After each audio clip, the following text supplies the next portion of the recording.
we're gonna go after the perfect buttermilk pancake.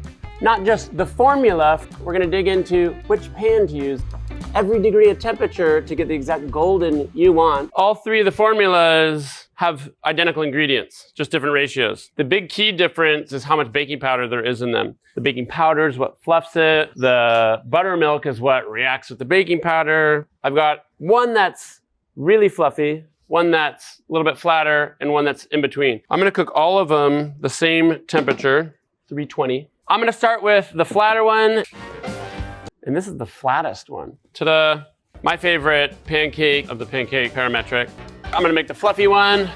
Whoa. The same recipe, slightly different formula. It's what pan you cook it in and what temperature as well. I've got a bunch of pans. I'm gonna cook the exact same formula. I'm gonna cook it in every different pan, and you're gonna see how it looks a little bit different depending on what pan you have.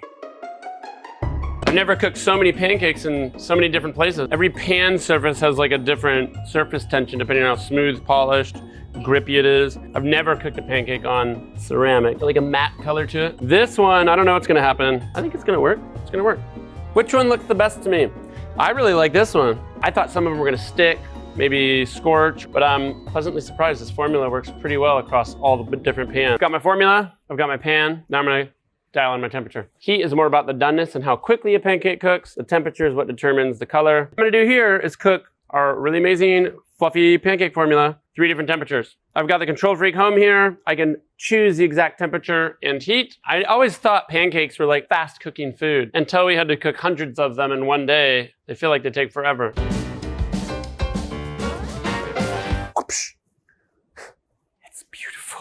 Oh. This pancake, I'm gonna cook lower. We're gonna have a pancake, but it's gonna be barely brown. This pancake's been cooking forever. But we're here, look at that. That's the palest pancake ever. All right, check it out. No color. I'm gonna cook one more pancake, 440. That is a hot pan. I think this is another example of like cranking up the heat doesn't cook your pancake faster. It just burns them faster. Right off the bat, I've got this darker color coming, and that's when it starts to go from like Maillard and caramelization to these carbon chemical reactions. Same formula, same pan, different temperature. 230 degrees, 320 degrees, 440 degrees. If you go too hot, you're gonna burn, you're still gonna have like a raw pancake, and you're gonna have that scorchy flavor. And then if you go too low, you're just gonna be waiting around all day, and it's not gonna have any flavor at all. We've been on a pancake journey. I have my favorite formula, my favorite pan, and my favorite temperature. This is everything I've been wanting in a pancake. It's super, super fluffy. I like crisp on the outside too. The flavor is insane. You can't go wrong here.